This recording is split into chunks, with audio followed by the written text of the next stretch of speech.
네, 안녕하세요. 네, 손보성입니다. 자, 오늘은 우리 기업법 2 첫 시간이고 오리엔테이션 시간이니까 가볍게 한번 들어보시면 되고 아마 기업법 2에 대해서 이제 아시는 분도 있을 거고 처음 공부하신 분들은 이제 소문만 되게 무성했을 거예요. 그래서 이제 그런 거에 대한 설명을 한번 드려보겠습니다. 자, 목차는 이렇고요.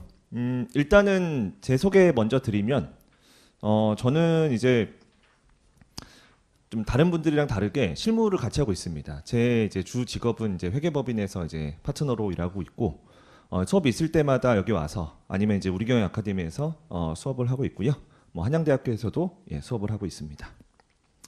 자, 여기까지만 하고 자, 기업법 2 우리 과목에 대해서 조금 설명을 한번 드려볼게요. 그래서 기업법 1은 여러분들이 잘 알고 계시는 상법 요걸 말하는 거고 이제 기업법 2는 이 공인회계사법이랑 외부감사법 두 개를 이제 합친 과목을 기업법 2라고 합니다.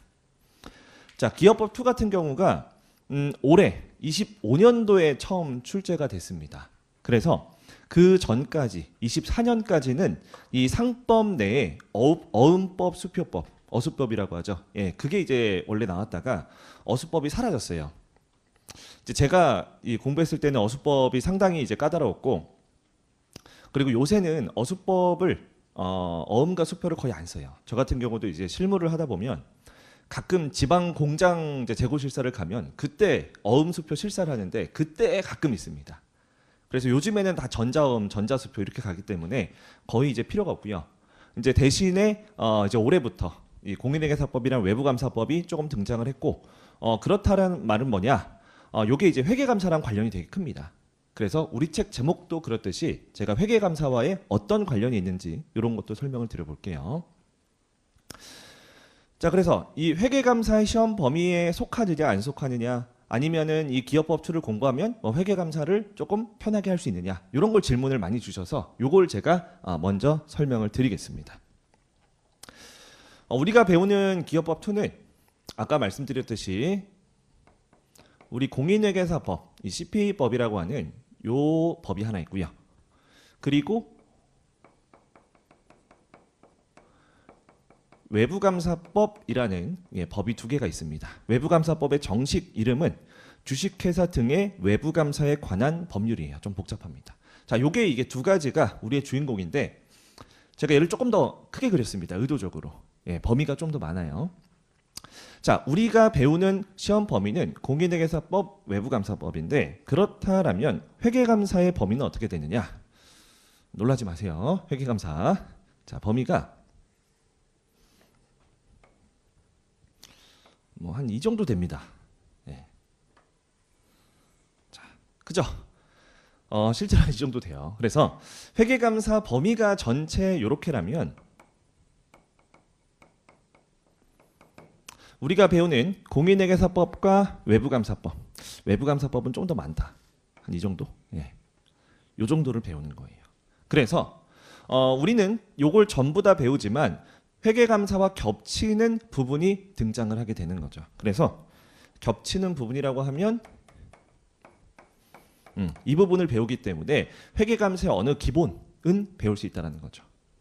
자, 회계감사가 사실 어떻게 이루어져 있냐면 공인회계사법, 외부감사법도 시험 범위고요. 그리고 회계감사 관련해서 윤리 기준이라는 이제 특별한 기준서가 하나 더 있습니다. 그것도 시험 범위고요. 그리고 회계감사 기준. 여러분들은 지금까지 재무회계 때 뭘 배웠냐면 갭을 배웠어요. 갭은 generally accepted 우리 어카운팅 프린시플이 갭이잖아요. 게스는 오딧 스탠다드예요. 오딧이 이제 회계감사를 영어로 오딧이라고 하는데 회계감사 기준이라는 걸 별도로 배우게 돼요. 그래서 요거 전체가 이제 회계감사의 범위인데 어쨌든 우리는 외감법, 기업법 2를 배우는데 여기만 배우면 이해도가 많이 떨어집니다. 암기를 할 수밖에 없어요. 근데 회계감사를 이해한 상태에서 배우게 되면 암기는 거의 자동으로 따라옵니다. 그래서 제가 요 정도 요 정도 부분을 같이 설명을 드릴 거예요. 회계감사의 아주 일부, 회계감사 원리라는 부분, 이런 부분들을 제가 설명을 드려서 여러분들이 우리 기업법 2를 학습하는데 조금 도움이 되도록 말씀을 드린다. 예, 이렇게 정리하시면 될 것 같아요. 그래서 범위는 이렇습니다. 기대되죠? 예, 어쨌든 1차를 붙어야 공부를 할 수 있으니까 1차 붙는 게 우선이에요. 자, 넘어가서 자, 세 번째. 제가 말씀드렸지만 이게 1차 시험에만 출제가 되지만 요게 실제로 회계감사의 이제 문제에도 연관이 되기 때문에 여러분들이 나중에 내가 감사를 챙긴다라고 하면 기업법 2는 상당히 도움이 많이 될 겁니다. 하시는 게 좋아요. 자, 그리고 이게 올해 처음 출제가 됐기 때문에 25년도가 첫 출제라서 26년도, 27년도 제가 예상할건데 올해 난이도가 하였습니다. 저도 예상했고요. 다른 분들도 다 예상했어요. 모든 강사분들이 하라고 예상을 했고 문제 수도 비슷해요. 보통 6문제에서 8문제가 예상이 됐는데 제일 적게 나왔죠. 8문제까지 나옵니다. 자, 내년도 저는 똑같을 거라고 생각을 해요. 내년도 중하 요 정도가 나오지 않을까 생각이 들고, 난이도가 낮다라는 건 무슨 얘기냐? 중요한 개념 위주로 나온다라는 거예요. 중요한 개념. 그래서 제가 중요한 거를 컴팩트하게 설명을 드릴 겁니다.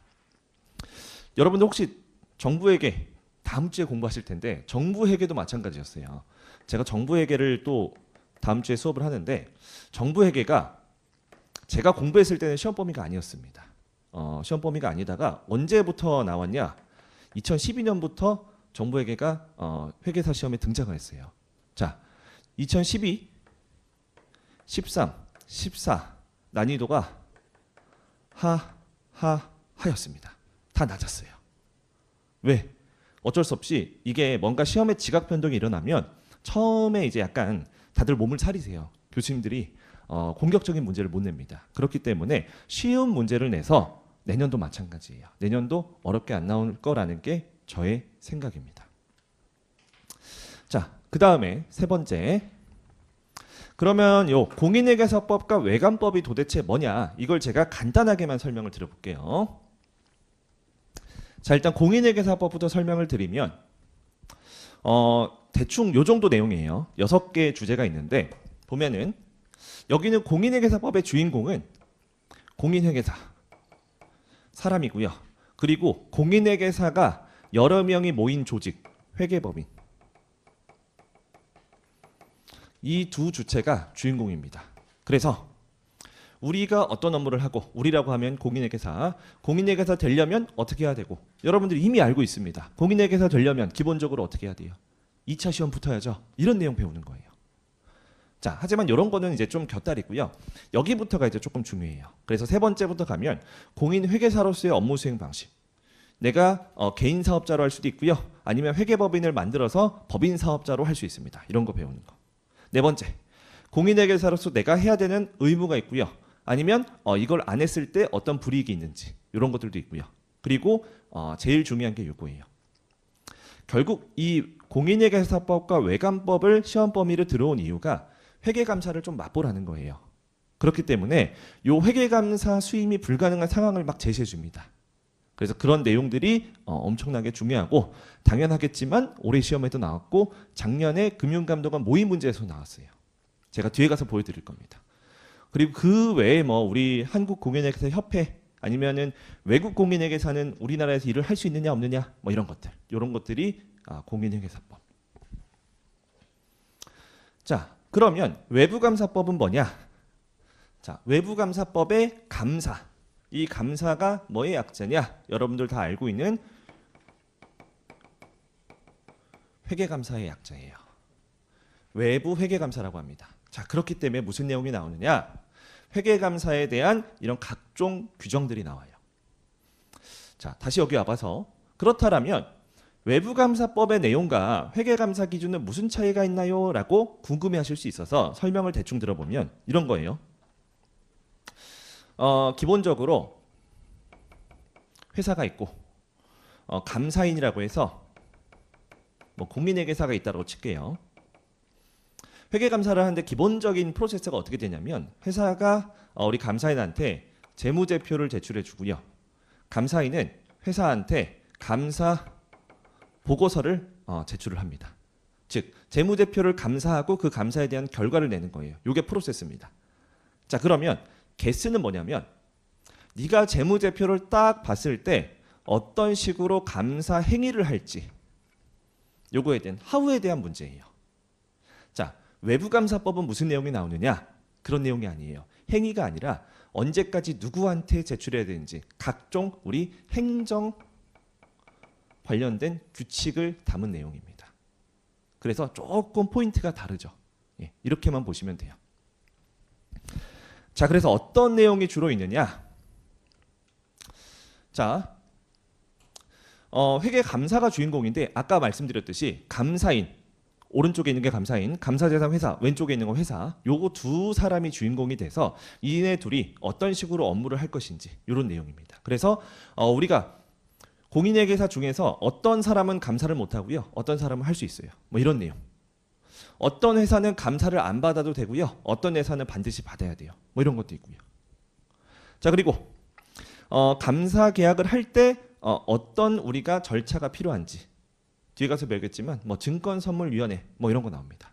각종 이런 절차, 제도 이런 것들에 대한 내용을 설명을 해드릴 거예요. 이게 우리 외부감사법에 대한 내용이에요. 자, 기본적으로 회계감사 시험 범위인데요. 당연하겠지만 제가 설명을 요것만 드리진 않을 거예요. 요것만 드리지 않습니다. 당연하겠지만 여기도 설명을 드릴 거예요. 그래서 우리는 조금 더 추가적인 내용을 배울 거다. 이렇게 생각하시면 됩니다. 자, 그 다음에 지금까지 회계감사 기업법 2가 딱 2번 출제가 됐습니다. 2번이라는 게 뭐냐? 첫 번째는 우리 실제 문제를 출제하기 전에 금융감독원에서 모의 문제 4개를 배포를 했습니다. 요거를 조금 제가 분석을 해봤는데 외부감사법 3개, 공인회계사법 1문제 이렇게 나왔어요. 자, 실전에 어떻게 나왔냐? 실제 기출에서는 4문제, 2문제 이렇게 해서 6문제 나왔어요. 즉 외부감사법이 조금 더 많이 나올 거예요. 그래서 저희 교재도 챕터 1부터 4까지 있는데 1만 공인회계사법이고 2, 3, 4가 대부분 외부감사법입니다. 예, 그런 상황이에요. 자, 간단하게만 분석을 해볼게요. 총 4문제인데 특징이 있습니다. 어떤 모의 문제를 냈냐? 외부감사가 되는 대상. 두 번째, 내부회계 관리제도. 무슨 말인지 모릅니다. 배울 거예요. 자, 이것도 뭐냐? 감사예요. 자, 세 번째, 이것도 감사. 네 번째, 얘도 회계감사. 결국 뭐냐? 이 4문제 모두 회계감사의 포인트가 맞춰져 있다라는 거예요. 결국 모의 문제가 이렇게 나왔어요. 자, 실제는 어떻게 나왔을까요? 라고 하니까 실제도 마찬가지예요. 작년도 올해의 시험 문제입니다. 올해 이렇게 6가지가 나왔는데 마찬가지로 전부 다 회계감사예요. 회계감사에서의 독립성, 감사인의 선임, 감사 계약의 유지, 감사인에 대한 감리, 그리고 여기만 조금 특이하게 회계법인에 대한 내용이 나왔어요. 그리고 마지막 문제도 회계감사. 즉 6문제가 대부분 회계감사 문제이기 때문에 회계감사에 조금 초점을 두게 되면 훨씬 더 효율이 높아집니다. 자, 그래서 이제 대부분 문제가 정말 쉽게 나왔고 지엽적인 부분도 없었어요. 상당히 평이한 수준으로 나왔고 어차피 제가 기본 강의 때 다 한번 풀어드릴 겁니다. 지금은 무슨 말인지 모르겠지만 제 수업 듣고 나면 바로 다 풀리는 아주 쉬운 문제예요. 자, 모든 보기 당연히 제가 작년도 수업에서 다 다뤘고요. 그리고 작년도도 그렇지만 한 13시간 수업해요. 순 수업 시간이. 그중에 6문제 나옵니다. 자, 가성비. 가성비 너무 좋죠. 여러분들 2시간이면 한 문제 맞추는 거예요. 예, 정말 좋은 과목입니다. 자, 그래서 올해도 마찬가지이기 때문에 여러분이 어쨌든 1차를 붙어야 2차를 보니까 1차 점수에는 상당히 효자 과목이라는 거예요. 어쨌든 6문제면은 몇 문제야? 몇 점이야? 한 15점.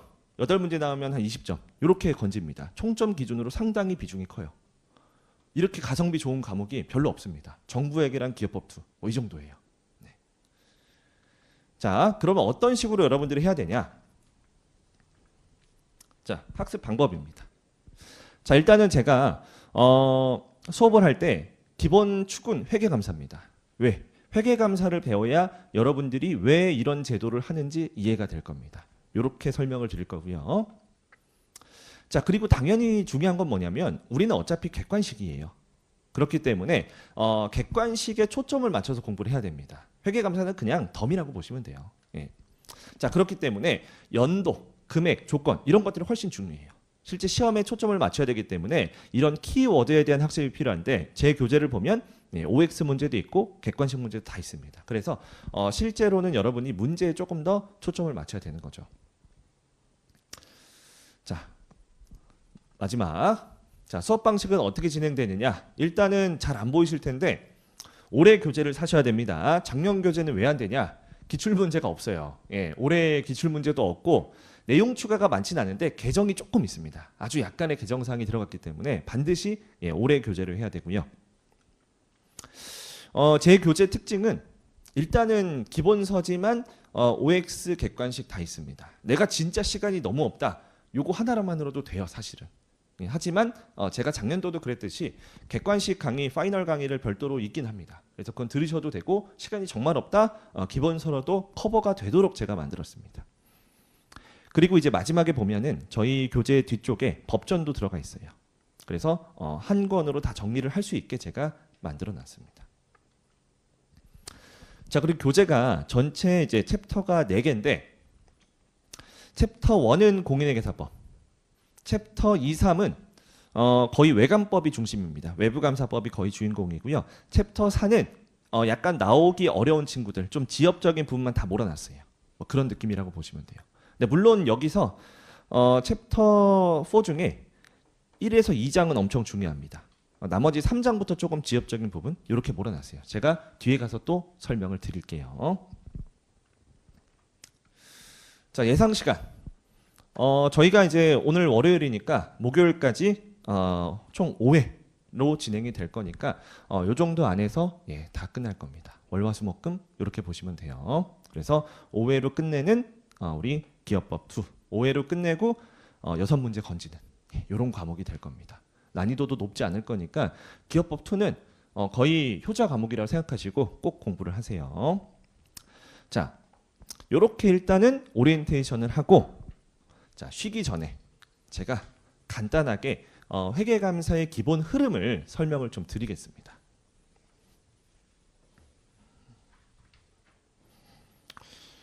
다들 회계감사는 낯설 거예요. 낯설고 좀 두렵기도 하고. 그래서 제가 그런 부분을 조금 긁어드리겠습니다. 많이 안 할 겁니다. 자, 일단은 아까도 말씀드렸듯이 회계감사를 받으려면 회계감사를 받는 회사가 있을 거예요. 이런 회사가 재무제표를 만듭니다. 자, 이러한 재무제표는 누가 이용하죠? 정보 이용자가 있죠? 예, 정보 이용자가 이용합니다. 그래서 이렇게 가는 게 우리 기본 흐름이잖아요. 이게 우리 재무회계에서 배운 내용들. 자, 이거는 약간 이제 판타지고 현실 세계로 돌아볼게요. 현실 세계. 자, 현실 세계는 이렇게 마냥 해피한 이런 상황이 아니에요. 자, 내가 재무제표를 만들고 이걸 정보 이용자가 이용한다고 상상을 해보면, 내가 만약에 대표이사 입장이면 이거를 정말 갭에 맞게 충실하게 작성을 할까요? 아니겠죠. 실적이 안 좋으면 어떻게 할 것 같아요? 좀 늘리겠죠. 잘 보이고 싶어 할 겁니다. 그래서 기본적으로 회사는 수익을 높게 만들려는, 즉 과대 계상하려는 유인이 있어요. 자, 그렇기 때문에 정보용자 입장에서 이게 하나의 리스크로 다가옵니다. 자, 이런 상황이 벌어지면 여러 가지 이 리스크를 낮출 수 있는 방법이 있는데, 결론부터 말씀드리면 우리가 등장하는 거죠. 여러분이 등장을 하는 겁니다. 즉 공인회계사가 재무제표에 대해서 감사를 해요. 즉 리스크를 낮추기 위해서 감사를 하고요. 이 감사 결과물, 그걸 뭐라고 하냐? 감사 보고서라고 합니다. 자, 감사 보고서가 어떻게 되어 있냐? 자, 회사가 만든 재무제표 잘 만들었습니다. 이럴 수도 있고요. 아니면 잘 못 만들었네. 이렇게 할 수도 있어요. 잘 만들었습니다는 한 종류밖에 없고요. 잘 못 만들었습니다는 4종류예요. 4가지 사유로 인해서 잘 못 만들었어요 라고 얘기를 하는 겁니다. 그래서 총 5가지 결과가 있어요. 지금 모르셔도 됩니다. 자, 요런 게 이제 기본 프로세스인데 한 가지 문제가 또 생깁니다. 자, 무슨 문제인지 생각을 해보면 여러분들 공인회계사 공부를 왜 해요? 라고 물어보면 많이들 하시는 대답이 전문직이니까 이렇게 얘기를 많이 해요. 자, 그러면 전문직의 가장 궁극적인 이 소명 이건 뭡니까? 역할. 자, 전문직의 가장 그 높은 수준의 소명은 누구한테? 우리 고객한테 높은 수준의 전문 서비스를 제공을 해요. 그래서 고객의 만족을 극대화시킵니다. 이게 전문직의 기본 소양이에요. 자, 예를 들어서 의사의 고객은 누굴까요? 환자죠. 네. 자, 환자가 병에 걸렸습니다. 그 병을 치료하기 위해서 의사를 찾아가요. 의사가 병을 치료해 줍니다. 환자의 만족도가 올라가죠. 변호사. 자, 의뢰인이 변호사를 찾아갑니다. 그래서 법률 상담을 받아서 소송 사건에서 승소를 해요. 의뢰인이 만족도가 높아지겠죠. 자, 요게 기본적인 전문직의 흐름이에요. 모든 전문직이 똑같습니다. 자, 근데 그 여러 전문직 중에 공인회계사만큼은 조금 애매해요. 왜 그러냐? 자, 가만히 생각해 보면 우리가 여기 있고요. 우리들의 고객은 누구죠? 기업, 회사죠. 그러니까 이분이 고객이에요.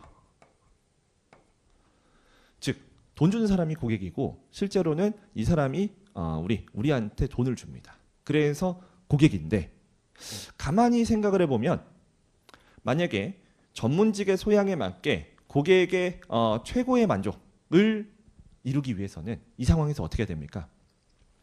잘 묻어줘야죠.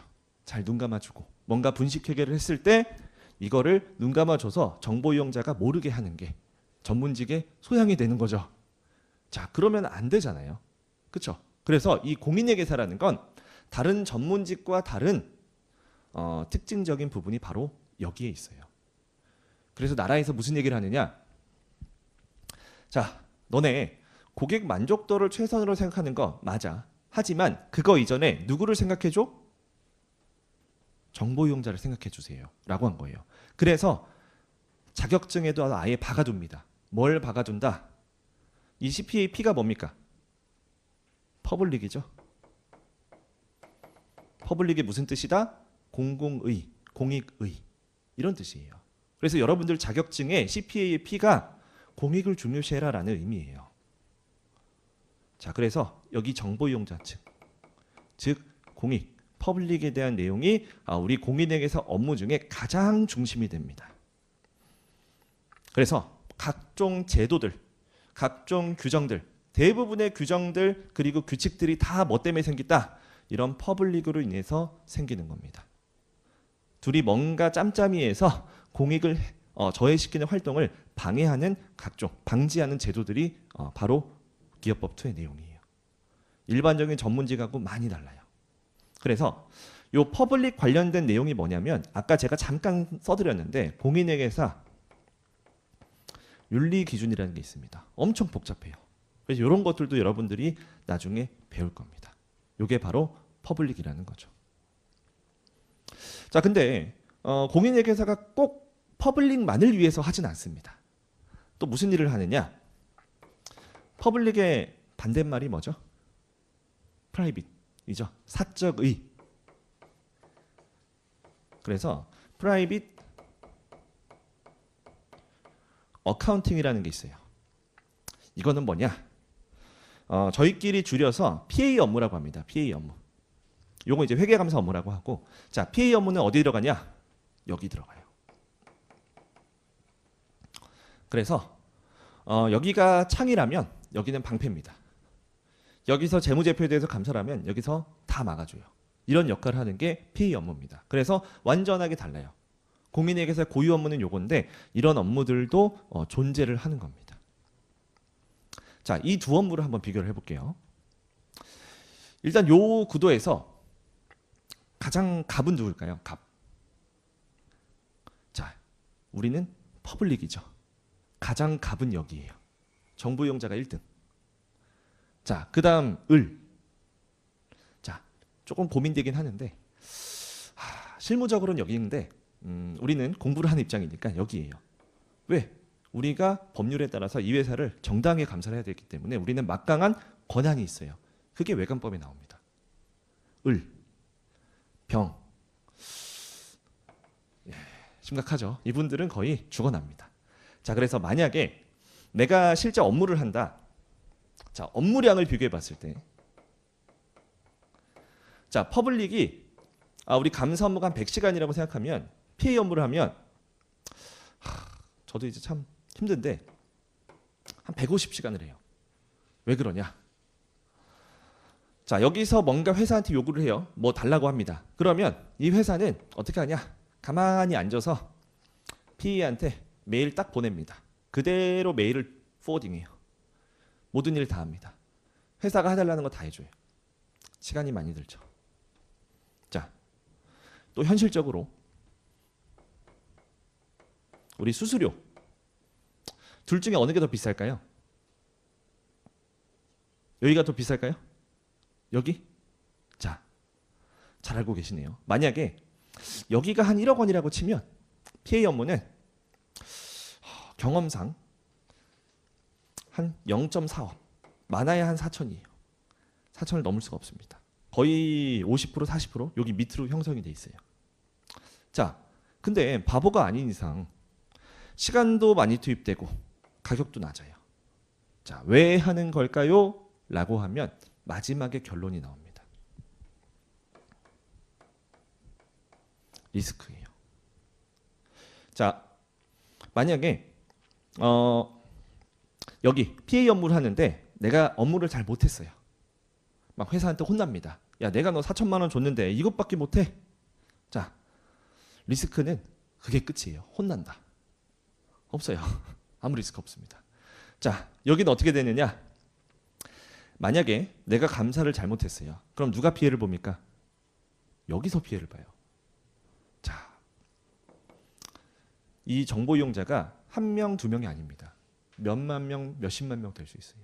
참고로 제가 있었던 3일에서 저희 본부에서 제가 있을 때 감사 한 번 잘못해서 그때 감사피가 3억이 안 넘었는데 그 주주들한테 한 150억 정도 물어줬어요. 엄청 크죠. 자, 이런 내용이 어디 더 나온다? 챕터 2에서 나올 거예요. 감사인의 책임입니다. 자, 그렇기 때문에 비싸게 받는 거예요. 이런 리스크 값이 포함되어 있는 거죠. 자, 이게 회계감사의 기본 흐름이다라고 보시면 돼요. 그래서 모든 내용이 여기 안에서 이루어집니다. 그래서 여러분들이 여기서 건져가야 될 게 뭐냐면 요 각 주체들의 관계 그리고 이 퍼블릭에 대한 내용, 요게 기본이에요. 자, 한 가지만 더 설명드리면요. 자, 요것만 하고 잠깐 쉬겠습니다. 자, 우리가 하는 업무, 요 업무를 우리는 회계감사라고 제가 말씀을 드렸죠. 자, 우리 공인회계사로서 우리가 어떤 업무를 할 수 있는지 요것만 알아볼게요. 자, 보통 여러분들이 회계사로서 업무를 할 수 있는 방법이 여러 가지가 있는데 가장 대표적인 게 회계법인이에요. 여러분이 회계사 합격하셔서 대부분의 한 99%는 회계법인에 입사를 하실 겁니다. 자, 회계법인에 입사를 하면 총 3개의 부서로 나눠줘요. 자, 첫 번째 부서 이거 감사라고 제가 적을게요. 뒤에 가서 바꿀 겁니다. 자, 감사부서가 있고요. 두 번째 세무부서가 있어요. 여러분들이 열심히 지금 배우고 있는 세법 이런 것들 있죠. 그게 다 여기 부서에서 갑니다. 그래서 뭐 법인세, 소득세 이런 것들, 세무조정 이런 것들 배웁니다. 자, 마지막으로 파스, 뭐 딜 본부라고도 하는데 여러분들이 배우는 재무관리 알고 계시죠? M&A 이런 거 하는 거예요. 그래서 보통 이 우선순위를 보면 대부분 여기가 3순위예요. 네, 보통 제 주변을 물어보면. 그래서 실제 법인 입사를 보면 여러분들의 희망 순위와 다르게 여기 한 80% 가고요. 여기 한 10%씩 갑니다. 여기는 거의 신입이 못 가요. 자, 이렇게 만들어 놓은 이유가 뭐냐면 회계감사를 배워야 여기도 배우고 여기도 배울 수가 있습니다. 왜 그러냐? 자, 결국 세무조정도 뭐냐면 재무제표를 알아야 내가 세무조정을 할 수가 있죠. 재무제표도 모르는데 조정을 어떻게 해요? 세무조정이라는 건 결국 우리 회계 기준에 따른 그 각사소득을 세무조정을 해서 법인세상 입금과 송금으로 나타내는 게 세무조정이잖아요. 근데 이걸 알아야, 즉 이 감사는 회사가 갭에 따라서 제대로 작성되는지 확인을 해야 텍스가 되는 거니까 보통 여기서 이제 2, 3년을 하고 움직입니다. 얘도 마찬가지예요. M&A 하려면 뭐가 필요하냐? 회사에 재무제표가 있어야 돼요. 재무제표를 보고 요거를 우리 매수자한테 파는 겁니다. 매도자 입장이 돼서. 아니면 우리가 매수자면 매도자한테 요 재무제표를 보고 적정한 가격을 산출해야 돼요. 뭐 그걸 이제 밸류에이션이라고 하는데 이런 것들을 할 겁니다. 그래서 여러분들은 저도 여기서 시작을 했듯이 여기서 시작하면 괜찮아요. 너무 실망하지 마세요. 네. 자, 사실 요 감사본부는 실제 감사본부라고 안 해요. 저도 처음에 딱 입사를 했는데 명함을 딱 받았더니 영어로 모르는 영어로 써 있습니다. 영어로 어슈어런스라고 써 있어요. 자, 뭔가 해서 찾아봤더니 인증이라는 뜻이 있더라고요. 자, 즉 사실은 여기 감사본부는 인증 업무를 하는 거지 감사 업무는 인증 업무의 하나의 구성 요소예요. 근데 실제로 실무적으로 보면 여기가 감사고요. 그 외에는 이 정도밖에 없어요. 네. 예를 들어 막 그런 것도 있습니다. 여러분 졸리시니까 뭐 예를 들어 미스코리아. 자, 미스코리아 선발하는데 회계사 한 명씩 들어갑니다. 뭘 하느냐? 인증이라는 업무가 뭐냐면 자, 회계감사는 재무제표에 대해서 잘했다 못했다 의견을 표명해 줘요. 의견을 제시하는 겁니다. 자, 미스코리아 선발 프로세스가 잘 됐다 못됐다 도장을 찍어주는 업무예요. 자, 이런 것도 있고요. 제가 작년에 의뢰받았던 업무 중에 이런 게 있어요. 우리 핀테크라고 해서 이 금융 관련된 스타트업들이 최근에 이제 뭐가 필수냐면 금융 관련된 스타트업들은 고객의 금융 정보가 다 들어가 있어요. 그렇기 때문에 보안이 생명인데 이러한 보안을 잘 지켰는지 뭘 받는다? 인증을 받아야 돼요. 이런 것들도 인증 업무 중에 하나입니다. 그래서 이런 것들이 여러분들이 이제 감사본부에 가면 하는 업무들이에요. 자, 추가적으로 뭘 하느냐? 요 PA 업무. 그래서 뭐 PA 업무라든지 뒤에 가서 배우겠는데 내부 회계라든지 이거 챕터 4에서 배울 겁니다. 뭐 이런 것들을 주로 하는 게 감사본부입니다. 그래서 여러분들이 회계사다라고 하면 크게 세 파트로 나눠져 있고 그 중에 인증 업무를 배우는 게 우리 기업법 2의 일부구나. 이렇게 보시면 돼요. 자, 교재만 잠깐 보고 잠깐 쉬겠습니다. 자, 교재 1- 거기 2페이지, 3페이지 보시면 돼요.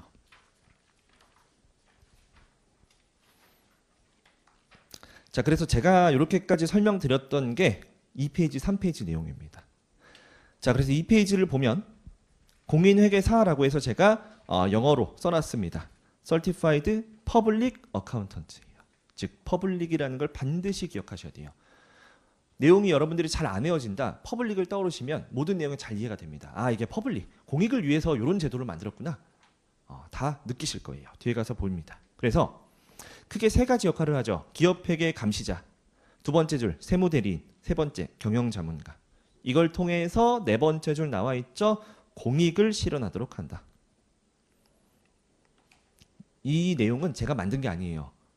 우리 한국공인회계사 협회에서 공인회계사의 역할을 이렇게 적어준 겁니다. 그래서 그 밑에 보시면 제가 이렇게 느낌표로 칠해져 있는 거 있거든요. 이거 다 뭐냐면 다 법조문이에요. 그래서 거기 공인회계사법 제1조가 뭐냐면 결국 얘도 퍼블릭이죠. 그 퍼블릭을 구체적으로 국민의 권익보호, 기업의 건전한 경영, 국가경제 발전, 결국 퍼블릭입니다. 그래서 만약에 이런 게 시험 문제 나온다. 제가 장담하건대 보기 하나는 퍼블릭이랑 관련 없는 프라이빗 관점의 내용이 나올 겁니다. 자, 내려가서 자, 공인회계사의 업무 범위인데요. 사실 거기 오른쪽에 있는 게 이제 실제 우리가 이제 실무적인 이제 범위를 말하는 거고, 왼쪽에 있는 건 이 법률적인 관점입니다. 그래서 법률적인 관점도 사실 별게 없는 게, 일단은 세무대리라고 해서 여러분들한테 그 시험에 합격을 하시면 옛날에는 세무사 자격증 줬어요. 근데 지금은 세무대리 자격증을 줍니다. 그래서 세무대리도 기본적으로 할 수 있는데 그 이유가 바로 요것 때문이에요. 이렇게 조항이 나와 있고요. 그리고 1번 같은 경우가 고유 업무죠. 그래서 감사나 감정, 증명, 계산, 정리 이런 것들. 그래서 감사뿐만 아니라 거기 있는 뒤에 애들도 잘 기억하셔야 돼요. 뭐 법인 설립이나 뭐 입안 이런 거 그냥 읽어만 보시면 됩니다. 이거 암기하실 필요는 없어요. 자, 됐고요. 자, 오른쪽에 보면 거기 제일 위에부터 볼게요. 이게 공인회계사라는 게 내가 업무를 함에 있어서 퍼블릭 성격을 지녔기 때문에 각종 권한을 주어집니다. 예를 들어서 여러분들이 회계사가 되면 해당 기업의 신용 정보를 임의로 그냥 조회할 수 있어요. 내가 모르는 회사라도 다 조회가 됩니다. 이름만 알면. 자, 그런 권한이 첫 번째예요. 거기 보면 직무를 행함에 있어서 필요할 때에는 관계 기관에 대해서 장부의 서류를 열람 신청할 수 있고, 신청을 받은 기관은 정당한 사유 없이 거부해서는 아니 된다. 각종 신용 정보를 조회할 수가 있습니다. 이 회사가 대출이 얼마나 있는지 여러분들 회계사 되면 누구나 조회할 수 있어요. 남용하면 안 되겠죠. 예. 자, 그리고 거기 또한 세 번째 줄, 등록한 공인회계사 또는 회계법인이 아닌 자는 당연히 거기 이 페이지 밑에 있는 직무를 해서는 안 된다. 요것도 그냥 기본적인 내용. 자, 그리고 그 밑에 보시면 공인회계사의 직무 범위라고 해서 크게 네 가지가 있죠. 그래서 거기 보면 첫 번째 기업회계 감시자, 요게 인증 업무라는 거고요. 그리고 세무대리인이 텍스, 그리고 거기 경영자문이 두 개인데 오른쪽이 재무자문이라고 해서 아까 얘기했던 파스고요. 거기는 회계자문이 보통 이제 인증팀에서 같이 합니다. 자, 나머지는 크게 중요한 거 아니고요. 뭐가 중요하냐면 거기 처음 들어보는 단어가 있어요. 독립성이라는 단어가 있습니다. 요거를 지금은 뭘로 바꾸냐? 퍼블릭이라고 바꿔주세요. 퍼블릭 요건이 얘만 있어요. 인증 업무만. 나머지는 퍼블릭을 상관 안 해도 됩니다. 즉 일반적인 전문직처럼 고객의 만족도를 높이면 돼요. 세무대리, 고객 만족을 위해서 세금을 최소화합니다. 재무자문가, 기업의 M&A를 위해서 최대한 우리 고객의 만족을 위해서 노력하는 거. 다 우리 퍼블릭 요건이 없어요. 나머지는. 오직 뭐만 있다? 거기 왼쪽에 있는 인증 업무만 퍼블릭 요건이 있어요. 이 퍼블릭 하나만으로도 챕터 2를 거의 대부분의 주제가 요 퍼블릭 하나예요. 그걸 우리는 어려운 말로 독립성이라고 합니다. 독립성에 대한 내용은 어차피 뒤에 가서 제가 제대로 설명을 드릴 겁니다. 자, 이게 우리 기업법 2 공인회계사 회계법인 요거에 대한 가장 기본적인 내용이었고요. 앞으로 수업 배우실 때 너무 부담 갖지 마세요. 제가 가볍게 이제 설명을 드릴 거니까 약간 이제 어떻게 보면 직업 탐구다라고 생각하시면 되고, 그리고 제가 이제 오늘 나눠드린 유인물 요 필기 노트 있습니다. 이게 뭐냐면 작년에 이제 수업할 때 제가 이제 조교한테 시켜가지고 필기 노트 만든 거라서 요거 참고하시면은 좀 필기하는데 좀 수고를 덜을 수 있을 겁니다. 내용이 거의 똑같아요. 개정사항이 없어서 그대로 요거를 활용을 할 거고, 제 필기랑은 조금 다를 수 있는데 그때그때 참고하시면서 보완하시면 될 것 같아요. 자, 그러면 첫 시간은 이렇게 여기까지만 하고 잠깐 쉬었다가 이어서 하겠습니다.